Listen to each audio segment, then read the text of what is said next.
एबे एबे अंगनवाड़ी कर्मी आसिला बड़ खबर। दीर्घ दिन धरी अंगनवाड़ी कर्मी माने आंदोलन को ओह्लाइथिले सेमानकर दरमा वृद्धि को नहीं।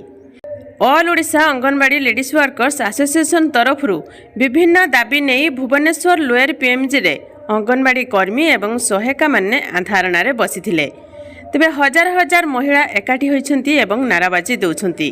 बड़ दाबी रखी सेमाने वर्तमान राज्य रास्ता को ओह्लाइछन्ती। सेमानकु सरकारी कर्मचारी भावे घोषणा करा जाऊ, नचेत सेमानकु जे पर्यंत सरकारीकरण करा जाय नाही सेहि पर्यंत 18,000 टंका एवं सहायिका मानकु 9,000 टंका प्रदान करा जाऊ।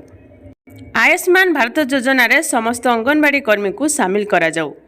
तेबे अंगनवाड़ी कर्मी कहवा कथा जे जन्मरू मृत्यु पर्यंत समस्त कार्य अंगनवाड़ी दीदी माने करछन्ती, सेही हिसाब रे पारिश्रमिक मिलुनाही। तेणु सरकार को अनुरोध जे सर्वनिम्न 18,000 टंका एवं सहायिका मानकु 9,000 टंका प्रदान करंतु। एहा सहित समस्त कार्य ऑनलाइन ले होथिबारु 5G मोबाइल पाई दाबी करछन्ती।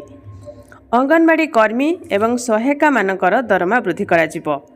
उपमुख्यमंत्री प्रभाती परिड़ा सूचना अनुसार राज्यर समस्त अंगनवाड़ी कर्मी एवं सहायिका मानकर दाबी पूरण हेबो। आमर मुख्यमंत्री मोहन माझी अंगनवाड़ी कर्मी एवं सहायिका मानकर दरमा वृद्धि करिवे। बहुत जल्दी अंगनवाड़ी कर्मी दरमा वृद्धि हेबो।